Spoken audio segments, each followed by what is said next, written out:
Dementia is cruel, dementia is absolutely devastating. Just baffling. It's like a parasite. Frustrating, just knowing that this is not going to get any better. Heartbreaking. The hardest part of all of this has been not having my wife. We don't have the same discussions as we'd have before. We don't have the same engagement in life that we would do together before. We dance a lot as well, actually. It would be so nice for him to just call you by name, but that wasn't to be. He probably didn't even remember I was his wife, but he knew he loved me. I was his safety blanket. Till the day he died, he never realised he had Alzheimer's dementia. She's just not the person that I expected to be sitting with, really the shell of an individual that I used to know. I miss this bubbly, capable person who was my wife, the person that I loved, and my best teammate. She's lost some sort of essential kernel of self-care. It's just not there anymore.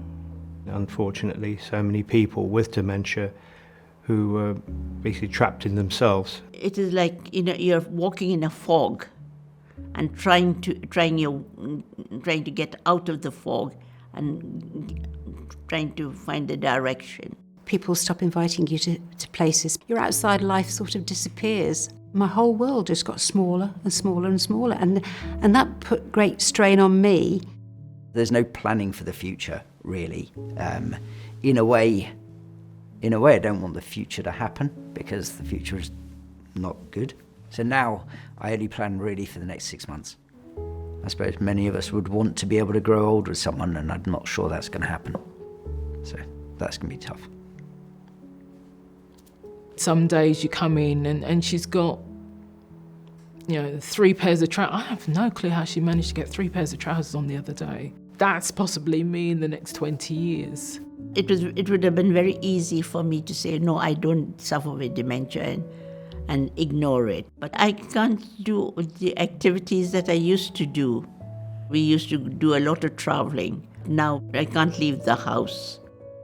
1 minute somebody can do something, 1 minute they can't.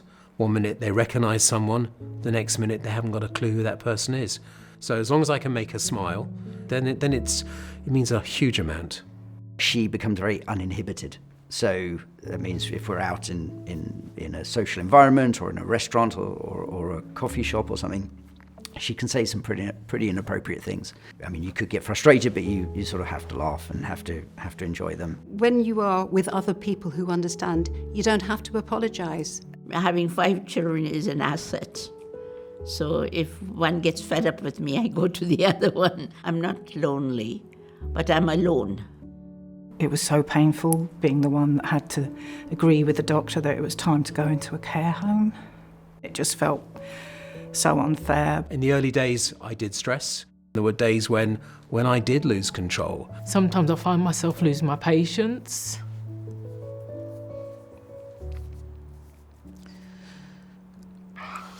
And that's, as a child, you're not supposed to do that with your parents. But I don't have my mum anymore. Unless you care for someone with it, it's just very hard to understand.